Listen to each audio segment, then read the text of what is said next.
welcome to 3 Count Commentaries. Today we talk about NXT from December 19th, 2023. We're also going to talk about the WWE Tryouts that everybody's talking about now. There's a little bit of a buzz about it, mainly because of a controversial figure is a part of this Tryouts, and it really upset the, the internet wrestling community. And we start there. We're going to start with the Tryouts. So there's a list of names been floating around. Some people have said this was the complete list. Some people have not had the complete list. It doesn't matter because we know the people that are the most interesting on here. If we just the people worth talking about. Here's the list. They had their tryouts actually on Wednesday. That'll be probably when you hear this. They'll be having tryouts. Copeland Barbie, who is a 23-year-old heavyweight wrestler from Queens University, so it's a wrestler. Brogan Finley, who is the son of Fit Finley. He's the younger brother of Dave Finley, the guy who currently is one of the many hundreds of leaders of Bullet Club. You know, generic white guy who runs Bullet Club. I've never seen this guy before. I've never seen Brogan Finley, but you know, a little bit of nepotism. WWE loves their second generation guys. If he has anything going for him, he might get a shot. Damaris Lago is a female independent wrestler who wrestled under the name Jasmine Allure. She was on AEW Dark and was on WoW. Now, I'm familiar with Jasmine Allure. I've seen her before, but I have not seen a lot of her. But she's got some experience. I don't see how old she is. They didn't put how old she was on here, so I'm guessing she's maybe in her late 20s. I'm just gonna guess. The next one is David Goldschmidt, who was trained at the Monster Factory and was absolutely featured on their Apple TV series. So I have seen this guy. He didn't really stand out as being anything like that special, but he's been around there. I think he's been trained at the Monster Factory for a long time, so should have quite a bit of experience. Next is Jamie Stanley, who wrestled since 2019 and was a referee for the NWA. Okay, have fun with that. Malachi Jeffers, who is 19 years old, known as Jay Malachi, has been wrestling on AEW Dark, wrestled at Deadlock Pro, and has been wrestling for the last 3 years. So he's been wrestling since he was like 16. Interesting. Well, he's 19. He's been wrestling since 2019. That's 4 years ago. He's been wrestling since he was 15. Oh, okay. Ray Jazikoff, who wrestles as Ray Jazz, 27 years old, was on AEW Dark and MLW. Don't know who that is. Kelsey Hornack, who wrestles as Kelsey Heather and as Randy Rah on WoW. Never saw WoW, so I don't know. Noelle Georgie, otherwise known as Valentina Rossi, 27 years old, wrestled on WoW. Had some dark matches for AEW. Okay, so that's interesting. I think I've seen her before. Now we get to the people that, you know, are actually pretty well known. Maddie Ranowski, a.k.a. Madison Domkowski. The Domkowski name is her actual real name. So she gave herself a work name of Ranowski, and I don't understand that. But she got into some trouble because she used to work for AEW. She got a little bit of trouble 2 years ago when they said she was a racist. Why was Maddie Ranowski a racist? Well, let's go back in time. Let's go back in time. January 2021 is from bodyslam.net. Recent AEW Dark star Maddie Ranowski deleted a tweet that many people viewed as racist. Ranowski, who has a long ponytail similar to WWE superstar Bianca Belair, replied to a fan that was comparing the two with a tweet, quote, "Except mine's is real," and included a reaction gif that seemed to give her an air of superiority over Belair's hair. This didn't sit well with AEW star Big Swole, who wasn't afraid to clap back at the young talent. Swole called out Ranowski for her comment, who tried to defend her comment while trying to defend the tweet as not being racist. Swole pointed out that the reasons why there were racist connotations behind her tweets, intentional or not, Ranowski certainly didn't seem to be a fan of the criticism And when fans tried to explain the problem, she was quick to block them. So, Maddie Ranowski 2 years ago posted a picture of herself with braids, said that her hair was real, of course, implying that Bianca Belair's hair is not, and it's not. She then tweeted out this: "I did not make the post comparing myself to Bianca Belair. I responded to a comment about my hair on a separate post, and I said it was real. The screenshot is not being taken out of context. I am not Bianca, and never will be. That is a fact. She is incredible." So, this, of course, floated around when she got her tryout. Everybody's looking how to take her down. They're trying to destroy the young lady. She's one of the 2 people that they tried to destroy on this list. But this seems so long ago, and it seems like a stretch also. It's not like she said anything too outrageous about Bianca Belair. Everybody knows Bianca's really long braid is weave. For Christ's sake, why would you think it's like, if you ever seen her real hair, it's not that long. And why would she let her hair get that long and let people pull on it? That makes no sense. So, Maddie Ranowski is a racist, apparently. But in terms of have I seen her before, yes, I'm familiar with her from NWA. She's pretty bland, I guess you could say. She kind of faded into the group that she was a part of. Nothing she did really jumped out at me. But sometimes it's just the environment. Maybe if you put her in a different environment, she'll wake up and there'll be something about her. But I don't know. It's hard to tell. But she feels like somebody who should be in NXT already. Like, it just feels like she was already in NXT and got released. That's just kind of how it feels knowing who this girl is. But I've seen her in NWA. She's not anything to get too upset about, if we're being honest. Next, we got Richard Holliday, who was a big star for MLW. Richard Holliday recently left MLW. He actually had cancer for a short time. Richard Holliday is tremendous. Hopefully this is just a formality, because he is so good at his character, which is another one of these snobbish characters, kind of a, I love his my lawyer / father. I love that gimmick. It's great. He was really good in MLW. He was a really good character. I haven't seen him since the cancer thing happened. He was really good before the cancer. I would imagine it hasn't changed that much. Good promo, good size. I don't see why AEW hasn't already picked him up. He's a natural in terms of he used to partner with MJF and MLW. They bounce off each other. They play off each other very well. Richard Holliday is tremendous. He should be signed, period. That's the only person on this list I'm vouching for. He absolutely should be signed. But the internet almost melted because Haley James, aka Hollywood Haley J, got a WWE tryout. And it seemed like the internet formed like Voltron to try to prevent her from getting signed. There is a lot of reasons. For starters, they say that her gimmick is racist. Because she's a hood rat. But her gimmick is essentially herself. Now, if you've watched wrestlers on Netflix, you've seen that this is just kind of how she lives. So, I don't know, again, black people have this thing about white people can't be hood rats. They can't be, rednecks are different from other trash cultures. Like, it's not. She grew up around this junk. It's in her blood. It's in her DNA. It's who she is at this point. But she really got a lot of heat because she apparently assaulted another female wrestler like 2 or 3 years ago. Part of it was recorded for the TV show Wrestlers, where she got into it with a wrestler named Danny Moe, who complained that she smelled like weed and complained about her smoking before matches. Haley J felt like Danny Moe was ratting on her, being a snitch, and sucker punched her from behind.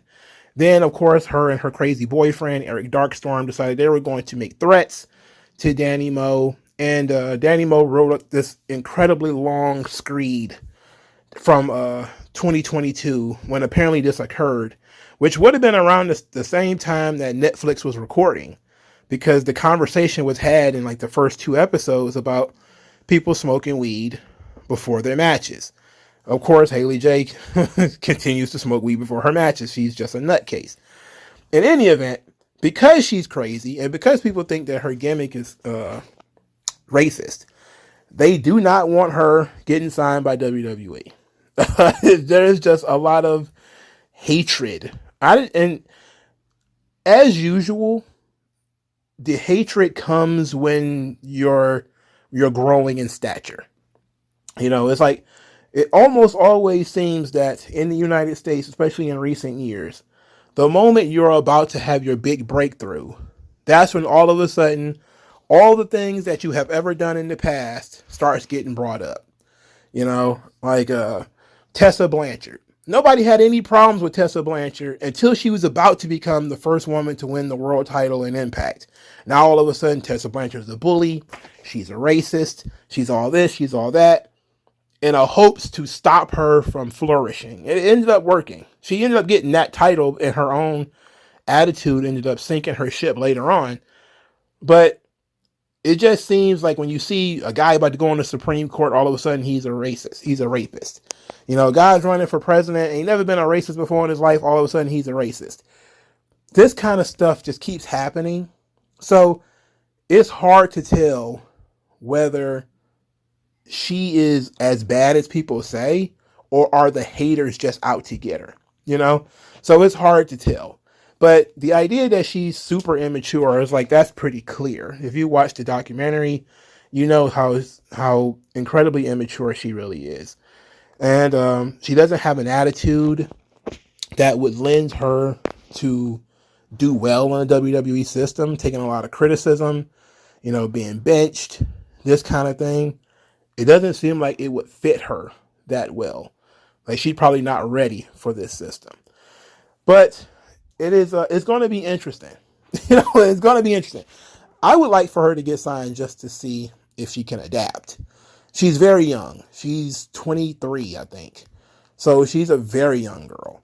She's probably one of the youngest people here, probably the 3rd or 4th youngest person here at the tryouts. She's already got some experience. She's been doing it for several years. She's 2nd generation. Her mom was a wrestler.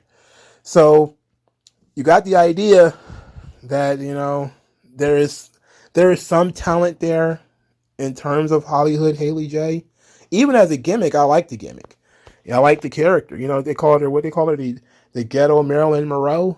I liked it. It's funny. It's entertaining. But it seems to me that I also want her to get signed for no other reason than to thumb a lot of the haters in the eye. People get into fights. If she got into a fight with another wrestler, it happens.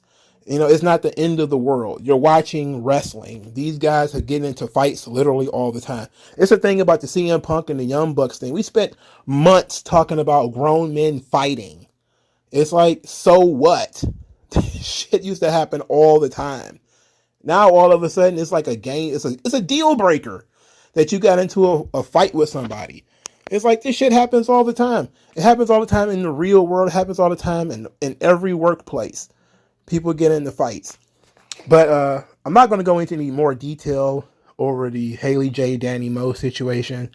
But it seemingly got really out of control. And Danny Moe basically just says OVW is a wasteland. And, it's unsafe because she didn't feel like Al Snow or Matt Jones, who was one of the owners, did anything about Haley J not only smoking before her matches, which, I think she did miss out on an opportunity because of that.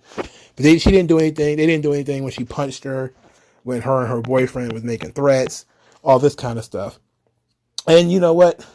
She was right to get out of that situation.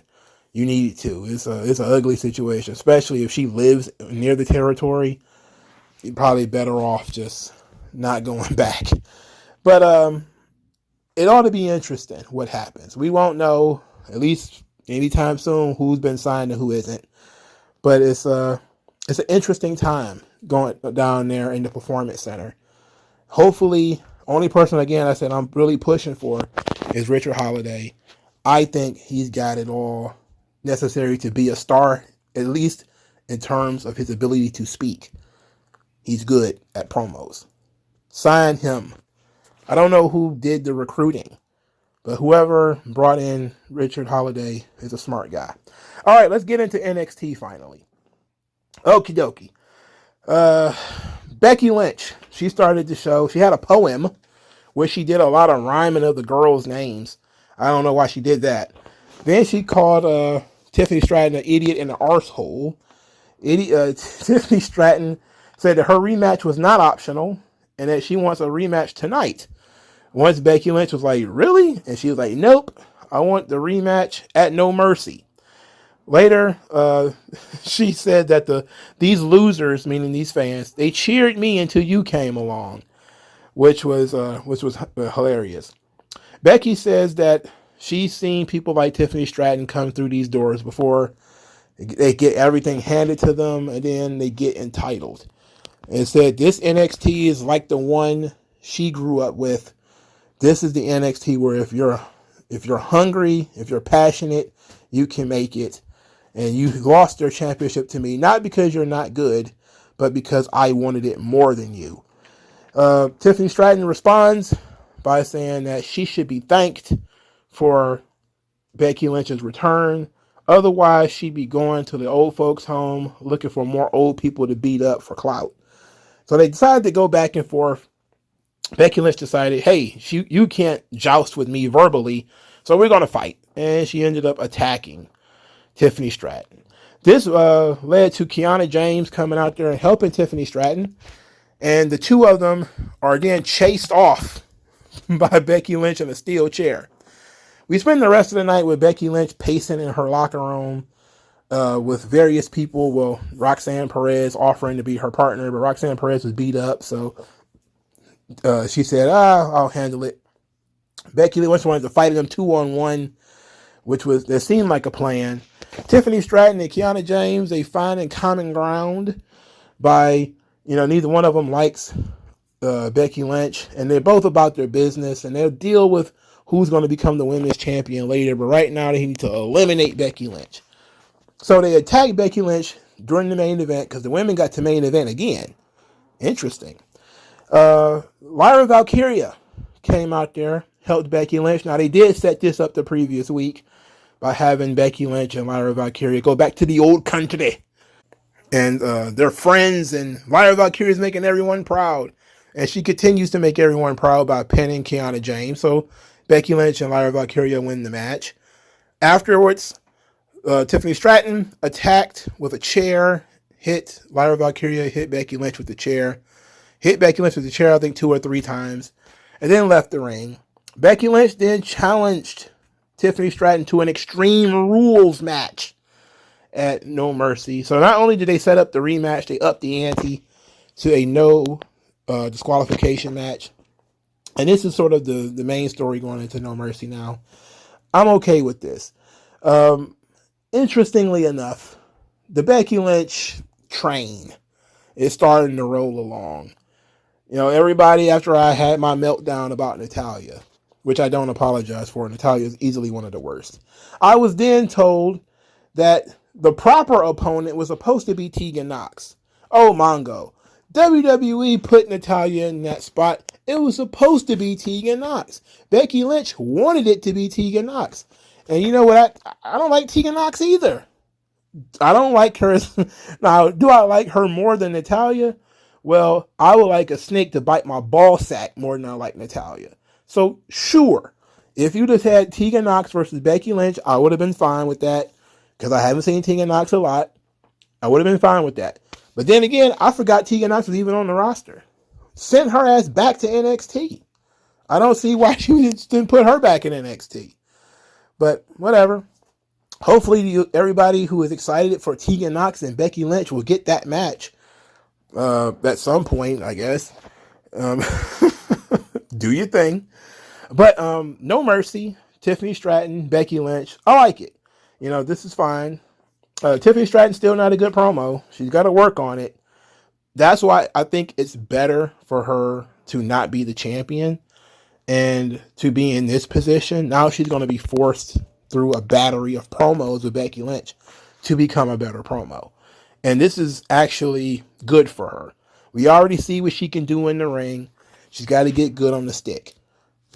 That's where you got to play to her weakness. Make her weakness her strength.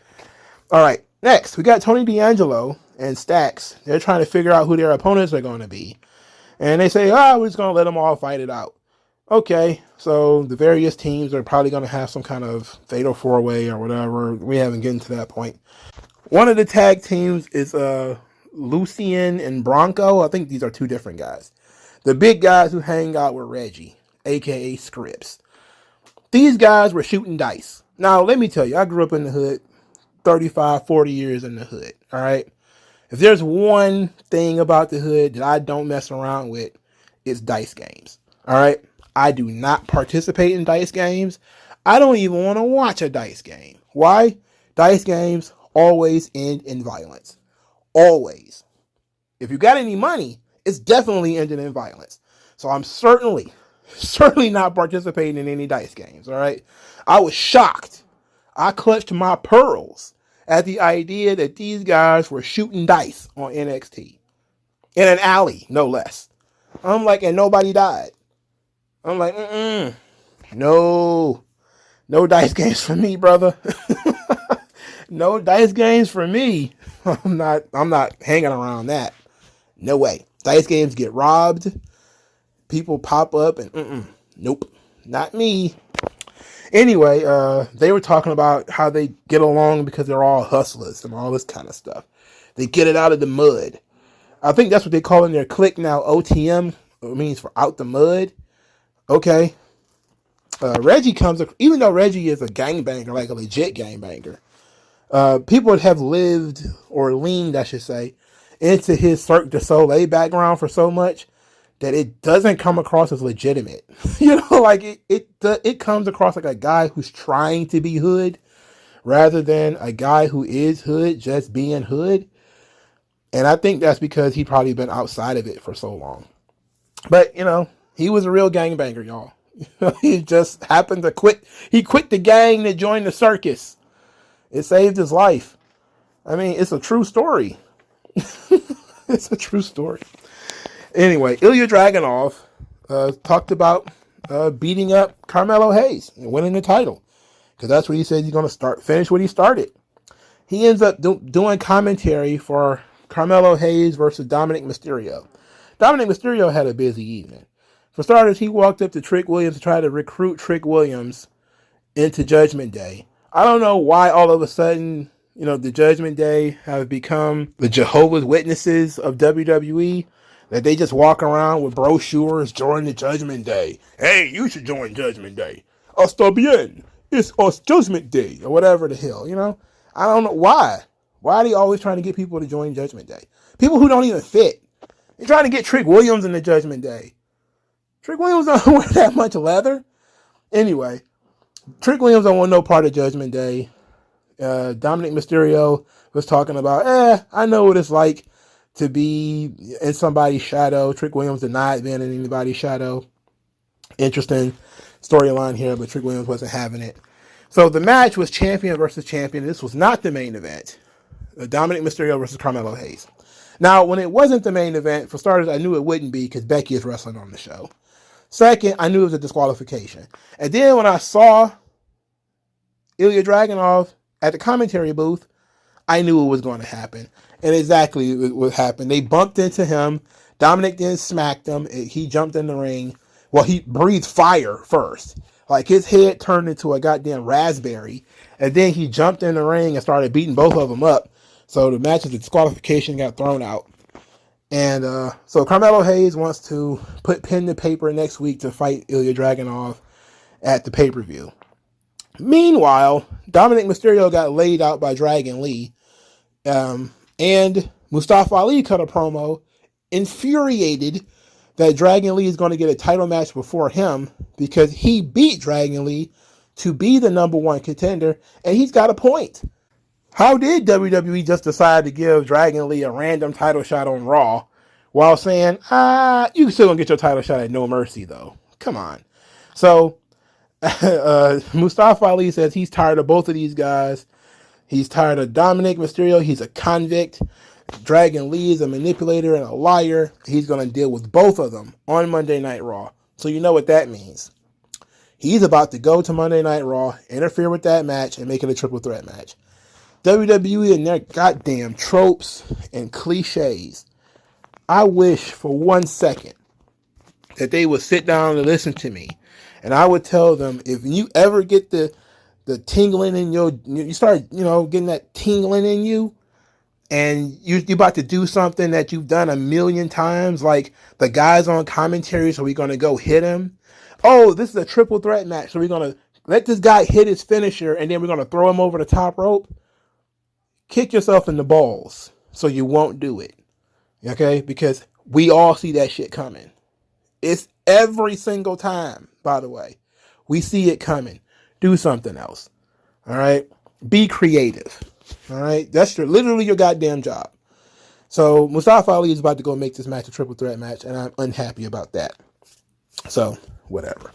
But Dragunov being pretty angry, his gimmick being rage guy, that rules, actually. Him being, I'm pissed off, like permanently. It kind of rules. Next, we got the Metaphor, and they're dressed like characters from the Matrix, and I don't know why. And Noam Dar is talking with an exaggeratedly deep voice.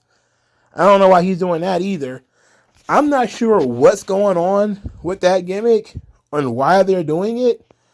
It's a huge distraction, but I have no idea why they're doing it. But they were in the Metaphor Lounge watching the end of this god-awful goddamn tournament they put together. This Heritage Cup tournament has been a disaster. It has been filled with Euro trash.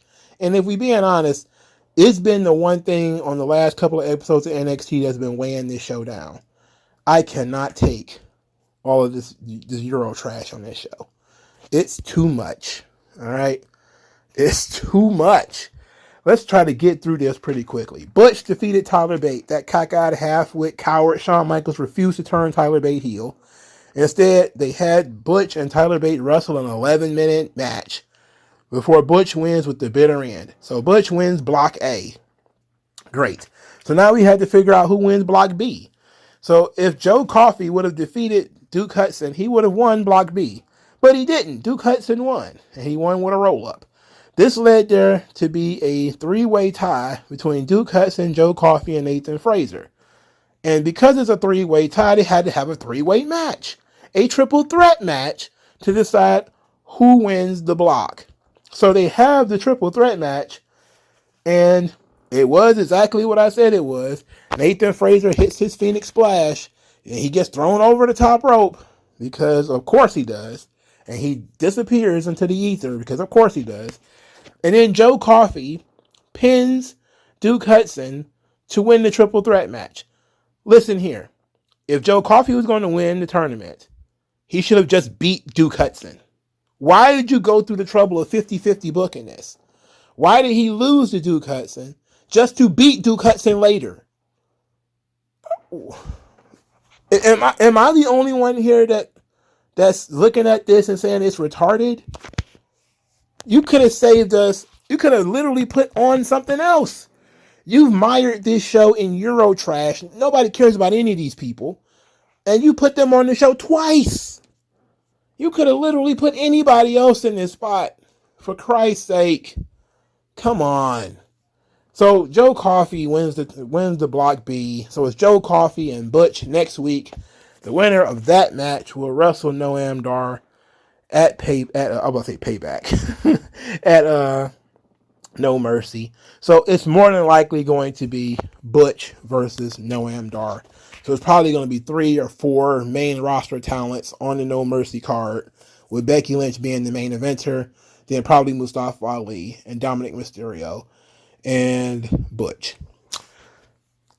They're slowly but surely overwhelming the NXT talent with main roster talent, but I'm not tripping on that, because it's actually, if you utilize them properly. Oh yeah, I forgot Baron Corbin's going to be on that show too, so it's 5 of them. But if you use them properly, it's not that big a deal, you know. Next, Thea Hale gets a makeover from JC Jane. She was nervous butterflies all in the tummy because she was being forced to grow up. And growing up means wearing skin tight clothes and skirts that are way too high. They made it seem like she was very uncomfortable doing this, which is good. And that she was being sort of peer pressured into it by JC Jane. But JC Jane was providing a safe place for her to do something else and try to be somebody else and giving her confidence. And she was talking about debuting the new Thea Hale. The problem is Thea Hale is built like a brick shit house. Like literally. She's got like Superman arms and shoulders. And when she puts on something as simple as a top, it's like her arms are even more pronounced. So I'm sitting here like, if she were shaped differently, it might be actually sexy, but it's not sexy because she's bulky as hell. Still, I like this scene because not only because it does a good job of furthering the storyline between JC Jane and Thea Hale, but it actually shows how younger people sometimes are groomed through, idolizing or looking up to somebody who's older, and then that person giving them positive reinforcement, being that negative and that bad influence. And also, I do believe that Thea Hale probably should change up a little, I don't know if she should wear leather and knee-high boots. I don't know if she needs to go that far. But she does need to change her character, change her look to match her new character. So I'm okay with that. And I think the makeover idea was a really good one. I think it was a fun segment. So I didn't have a problem with this. I actually liked this. Next, we got Lola Vice versus Roxanne Perez. This match was built up the previous week when Lola Vice got into Roxanne Perez's face. Roxanne Perez is a troublemaker all of a sudden. She's a really, really tough girl. She's not one to be pushed around anymore. I ain't the lady to mess with. Anyway, I was very impressed by Lola Vice in this match. She's very smooth when it comes to her submission style. And it's clear that her MMA background is really benefiting her in WWE. She looks fantastic. I mean, Valerie looks gorgeous. She looks delicious. But now she's actually starting to come along in the ring. Yes, she's going to need to learn to cut promos. Yes, she's going to have to work on a definable character that jumps off the screen. All of that will come. Give it time. This is like her third or fourth appearance. But speaking of that, I always say like, hey, Shawn Michaels always gets this bug in him where he brings in one of these girls that she impresses in the performance center. Next thing you know, she's on TV 3 or 4 times, then she disappears. What happened to that Danny girl? There was one, she was kind of a gymnast or whatever. Her name was Danny. She was really short. She vanished off the face of the earth. She was on the show for like 3 weeks, and then she's gone now. The girl that was hanging out with Dana Brooke, they took her out of the ring.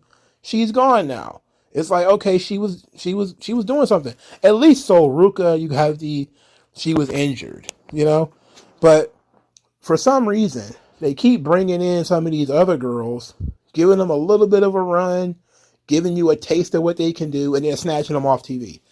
What's the point of that? Like really, what is the point of that? Let them do their thing. I don't know. But Lola Vice was good here. She got pinned because her submission hold got countered. So, but the loss doesn't really hurt her that much because we really haven't defined who she is yet.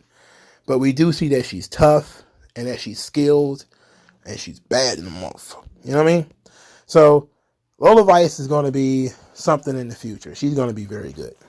Roxanne Perez, of course, is pretty good too. So that was fun. Eddie Thorpe and his magic tree. I don't know what was going on. They started having this conversation where Eddie Thorpe goes to the tree that Dijak whipped and ripped. Apparently he brutalized this tree, so the bark is flaking off the tree. And Eddie Thorpe is he's an Indian, so he's got the one tear, not literally, but figuratively. I saw the one tear streaming down his cheek as Dijak, who's a fake big boss man, whipped his tree. So they started having this promo segment where Eddie Thorpe is saying that you wanted me to find my toughness. What are you saying? You saying I should bring out the savage? I'm like, I'm pretty sure he didn't say that. If he wanted to say that, he could have said it.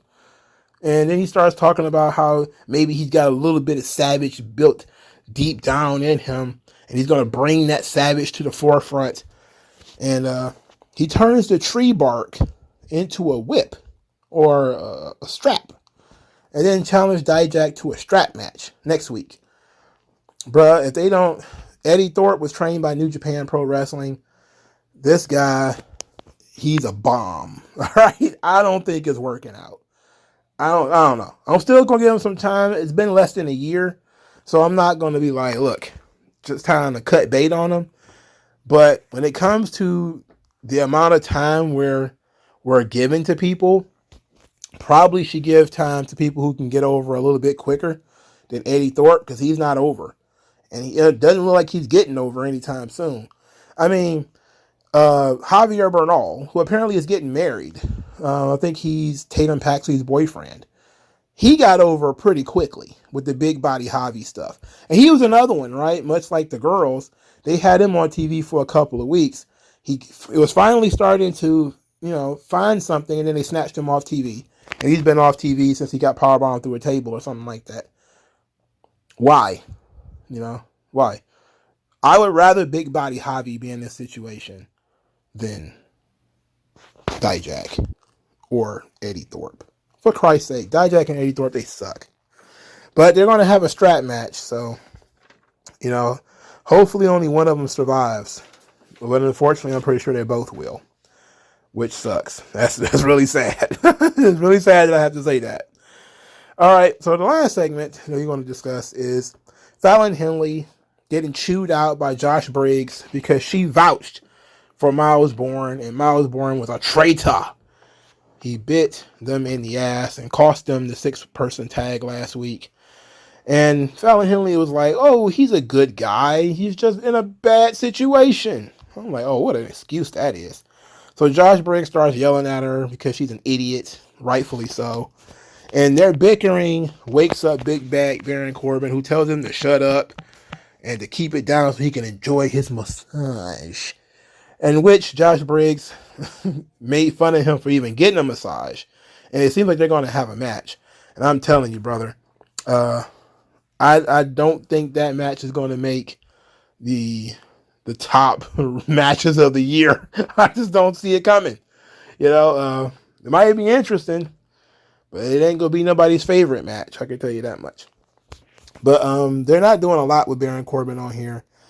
But I'm interested in NXT because it's still my favorite wrestling show of the week. I'm still very interested in what they do, despite the Euro trash that they keep dumping on us, all this Duke Hudson and Joe Coffey stuff. I mean, get out of here with all that crap, right? It's over now, thankfully. But I'm still kind of like, okay, where did Braun Breaker go? Where did Cora Jade go? There's people who are missing from the roster who I think add something to the roster. Are we having too many main roster talents running around at one time? It's okay if you got one in the women's division, one in the men's division, but they got like 4 in the men's division, And I'm pretty sure they're probably going to bring down another woman. So there's some stuff going here, but I still think it's the best wrestling show because it's still the most entertaining. The Metaphor are entertaining, even though I don't understand why they're doing what they're doing. Like, I don't understand why their gimmick is all of a sudden they dress like cartoon characters. Like, why they were doing a safari last week and why are they doing the Matrix this week? I don't know. And nobody sought to explain it to me. They're just doing stuff. And because they're just doing stuff is just being done. And there it is. But I'm enjoying Tiffany Stratton, and she's struggling on promos, but I would rather watch her struggle on promos because at least I know she's got something than watch some people who ain't got nothing get a ton of time. So That's interesting. That's fun. They did touch a little bit on the Brian Breaker, Von Wagner situation by having a tweet from Robert Stone say that Von Wagner is not looking good for him. So he got his head caved in, and typical of getting your head caved in, ain't looking too good for the brother. That's very unfortunate. It's very unfortunate you got your shit kicked in, brother. Gigi Dolan and Blair Davenport, they're going to have a match next week. Would have been nice if they'd have built that up this week. You know, at least with them cutting promos, doing a face-to-face or something. But Shawn Michaels constantly has things going on, which makes the show interesting. Now, he doesn't necessarily separate the roster, but he does have on weeks and off weeks, from what it looks like, and he alternates, where sometimes people are featured on one week, they're not featured on the other. But you have to be consistent in terms of, we have to remember why these things are happening. And sometimes they have things pop up and you're like, wait a minute, I forgot they were even involved. Like the Lyra Valkyria, Becky Lynch thing, where Lyra Valkyria appears, and some people who may not have seen the very short segment last week where Lyra Valkyria and Becky Lynch were friendly, you may have questioned, like, why does Lyra Valkyria give a shit about Becky Lynch? Well, because they're friends from the old country. They're both, they're kinsmen or whatever. I don't know what you call it. It doesn't matter. Like that kind of stuff, it matters. It means something. It would have been nice if Lyra Valkyria would have approached Becky Lynch earlier in the night and said, hey, if you need any help, I got your back. And then Becky Lynch was like, no, I got it. And then she came out there anyway. That would have been better. There's just other ways of doing this. The Dominic Mysterio thing, it's working. I like Dominic Mysterio. He's really good at getting heat. And it's a very natural heat. Because he's easily hateable. And they're doing a good job of letting him be on his own now. Wasn't a big fan of what they did with him on Raw, with him losing in like 4 minutes to Cody. But here, I think it was very solid. Dominic had a really solid match with Carmelo Hayes, but he didn't lose. In fact, he actually seemed to be fighting for the disqualification. So that's just fine. He's involved with a storyline with Dragon Lee. I like that. Mustafa Ali, okay. All right, I guess, if you say so. And Carmelo Hayes is fun. Trick Williams is still being recruited. For starters, he was trying to be recruited by Judgment Day. Then Joe Gacy tried to recruit him. He didn't want no part of Joe Gacy either. And now he's going to fight Joe Gacy next week. I'm cool with this. Now, speaking of Joe Gacy, apparently the Dyad, their contract actually expired, and now they're gone. So that was interesting. First, they were there, then they're not. It is what it is. But I'm cool with what they're doing with Trick Williams. They're clearly leading towards a heel turn. They haven't gotten there yet, obviously, but they're leaning in that direction. So having him be made fun of for being lonely and for being a guy who is in Carmelo Hayes' shadow and all this kind of stuff, they're building it.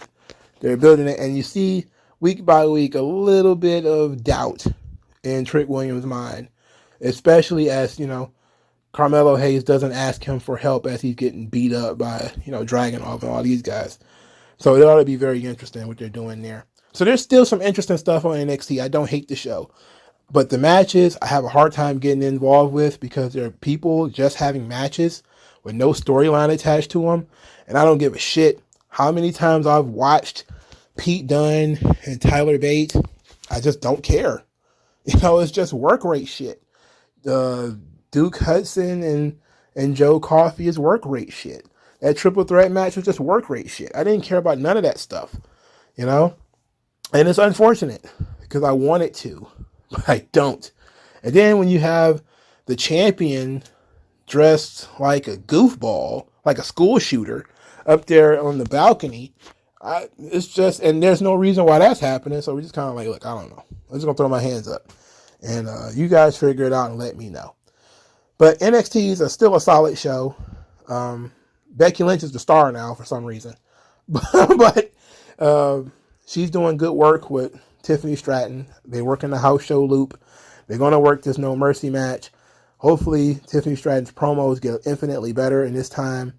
So I don't think she's going to win the title back, but she still needs to work on her promos. So it's all about who's going to be next, and maybe Kiana James will be next. So we'll see. Let me know what you guys thought of NXT. I'll talk to you guys. Oh, and the tryouts. What you guys think of the people getting tryouts? Let me know in the comment section. I'll talk to you guys later.